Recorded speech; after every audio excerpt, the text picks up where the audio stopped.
Hello mga kabibig! Welcome back sa ating bagong YouTube channel. Ito ang pinakamaingay ng YouTuber sa balat ng YouTube. Ako si Kabibig. Ito na Kabibig. Tinawanan lang ni VP Sara si BBM. At may malakas na buntong hininga. Kasi itong si BBM, hindi pa rin nagpaawa at basa pagpapaawa, effect. Kasi daw, ready na siya makipag-meet and greet kay VP Sara. Makipag-usap kay VP Sara for unity. Talaga ba? Ano ba naman yan? Until now, mangloloko ka pa rin? Yan ang sabi ng mga netizen nung nalaman nila yung estilo ni BBM ba na papaawa, paiyak-iyak. Ganun. Alam nyo ba kung ano ang sagot ni VP Sara? Tumawa lang.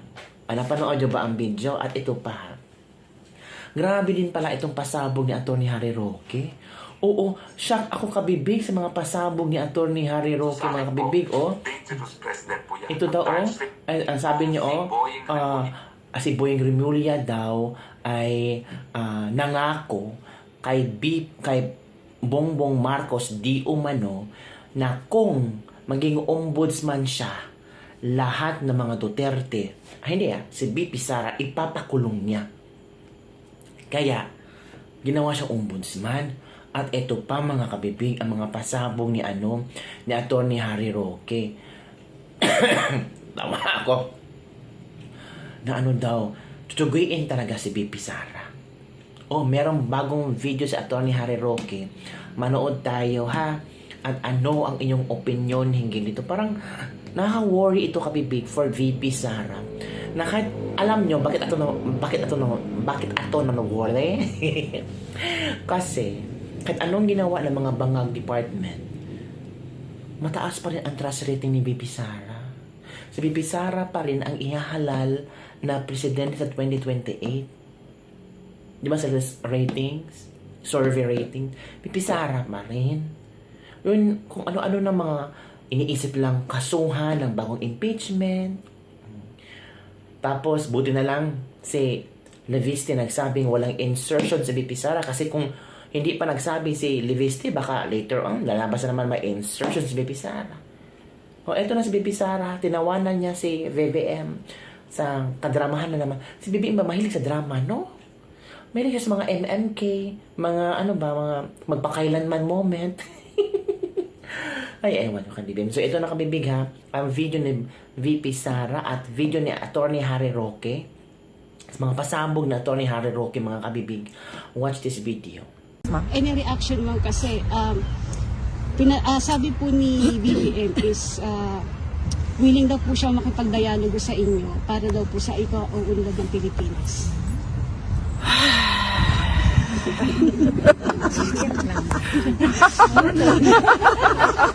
Ora to. Okay. Isang trilyon ang nawala sa pondo ng Kabanang Bayan, nakalaan sana sa flood control, linamon ng mga buwayang pinatataba ni Marcos Jr. para pumirma ng impeachment complaint laban kay Inday Sara Duterte. Yan naman pong realidad. Kaya napakatindi ng korupsyon sa DPWH, pinambibili ng katapatan ng mga kongresista, at mga senatong para matuloy-tuloy ang pag-aalis kay Inday Sara Duterte. Pagpapatuloy ko nga pala po yung mga detalye pa ng mga sinasabi sa akin na informante ko ng mga plano nila. Nung una, sinabi ko na sa inyo, tutuloy pa rin nila ang charter change dahil wala silang plano na bumaba sa pwesto ang bangag Marcos Jr. pagdating ng 2028. At ang gagawin daw nila ay tatanggalin ang term limits. Okay, isa yan. Yung isa pang plano nila, gurgurin na ang oposisyon. At nabilang ko na nga po, sino bang gugurgurin nila? 3 mga nakaupong senador, 4 pala. 5 na. Bongo, Bato, Chis Escudero, Joel Villanueva, at saka si Jinggoy Ejercito. O di ba? Pag nawala yung 5 yan, 19 na lang ang natitira. At syempre, ibang mga senador dyan, matatakot, no? Ang matitira na lang sa minorya dyan, ilan na lang? Mawawala na si Bongo, si Bato, o si Jinggoy, o di ba? Pag nawala yan, edi 3 nawala na, no? At konti na lang kinakailangan nila para makonvict si Sara Duterte at matanggal sa pwesto. At dyan papasok yung pangako ni Boying Rimulya na pag siya'y tinalagang ombudsman, sigurado niyang pakukulong itong si Inday Sara Duterte. Kasi nga ako naniniwala, kahit ganong mahilig mag-bend ng batas itong si Remulla, dahil sinusuga naman niya yung sinabi ni anong pangalan ni nung senador na may American citizenship. Ay nako, kahit anong sabihin niya na the law can be bended at nagsang-ayon naman itong si Boying Rimulya, ang katotohanan, the law is the law. The law might be harsh, but such is the law. Dura lex sed lex, no? Pero yun nga po, dapat kung susundin ni ombudsman ang batas, hindi po pwedeng matanggal o hindi po pwedeng makasuhan ng kasong kriminal ang impeachable officer hanggang hindi sila natatanggal sa pwesto. Kaya nga importante sa kanila na bilin pa rin ang katapatan ng mga congressman at kaya naman napakadaming anomalya sa ating pantaunang budget. Now, hindi ko po alam kung talagang nasuri na ng mga Senado yung pantaunang budget natin para sa susunod na taon. No? Pero sa tingin ko, marami pa rin diyang nakapasok na mga kababalaghan dahil nga ngayon pa lang, inanunsyo na nila na pagdating ng Pebrero, bubuhay na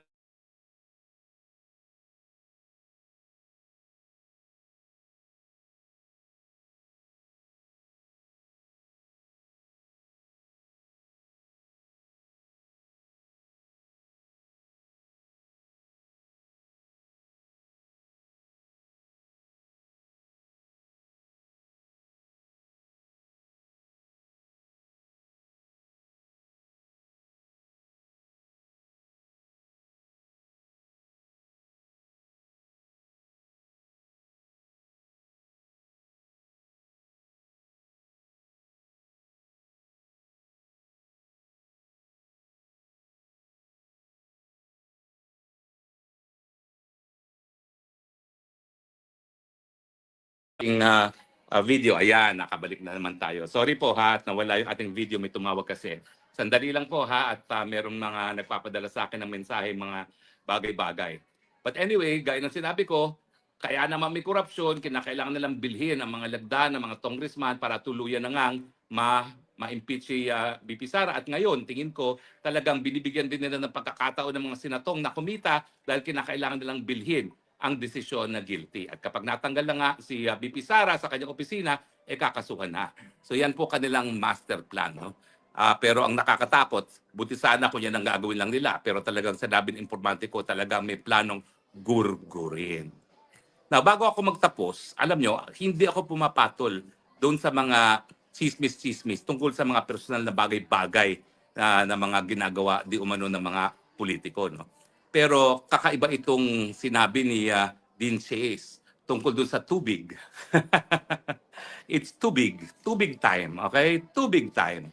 Well, sa akin po, ang konteksto naman yan, ang sabi ni Dean Chase, kasi nga po, yan ang nangyari sa isang sesyon ng pulboronic session.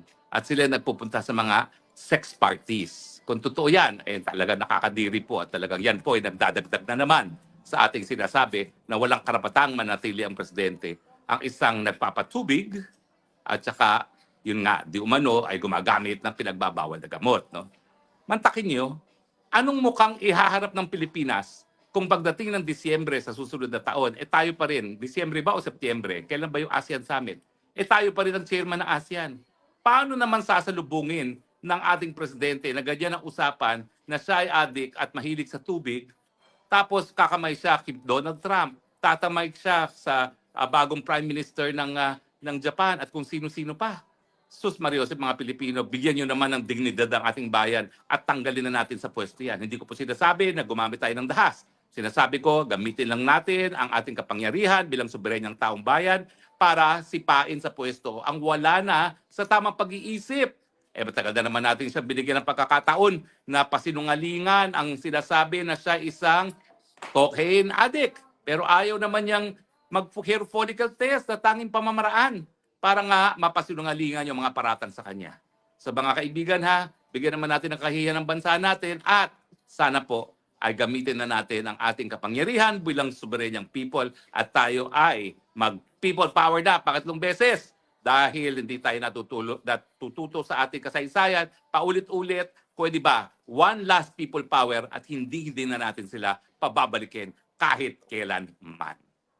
Sandali lang po ako ha, suspox hour kasi nasa tanghalian po ako ngayon. At sayang naman yung eat all you can kung hindi ako kakain para malugi yung restaurant. So hayaan nyo muna akong kumain para malugi yung restaurant. At bukas, marami pa tayong pag-uusapan ng mga exciting at mga maiinit na bagay. Gusto niyo bang mag-usap tungkol sa tubig? Well, tatawagan ko pong mamaya-maya si Dean Chase. At bagamat meron siyang broadcast tungkol doon sa Mr. Tubig, pahingi ng tubig, waiter, ay chismisan ko kayo kung may makuha ko kay Dean Chase.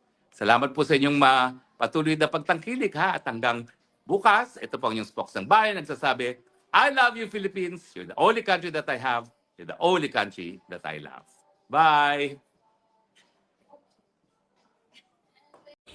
So yun na nga kabibing. Alarming, no? Ang mga pasabog na ni Harry Roque. Well, in fact, itong mga pasabog na ni Harry Roque ay galing sa mga reliable source. Ang tanong, sino bang reliable source ang nagbigay ng impormasyon kay ni Harry Roque? Well, in fact, ito nagbigay ng impormasyon. Of course, baka sandang dikit ito ni VVM or katrabaho si Remulla. Ay, naku, grabe naman to si ni Harry Roque kung makahaganap ng mga chismis ba ito? Impormasyon ba ito? Ano ba? Basta nakakatakot ka, bibi. Takot ako para sabi ni VP Sara. So, sana mag-pray tayo na okay lang si VP Sara, yung mga nag-iisip na chuchugi si VP Sara, mag-isip-isip kayo. Oo, mag-isip kayo. Kasi hindi talaga matutulog ang mga tao na susuportahan at protektahan si VP Sara. At lalong hindi natutulog ang hustisya. Kung hindi makakamit ni VP Sara ang hustisya sa lupa, hustisya sa itaas. Nakikita ng Panginoon lahat ng ginagawa ninyo. Kaya ngayon, unti-unti nang lumalabas ang mga sikreto, ang mga baho ninyo. One, ang flood control project. Ano pa? Yung allocables. Ano pa ba? Yung Bukana Bridge. Ang dami mga kabibig.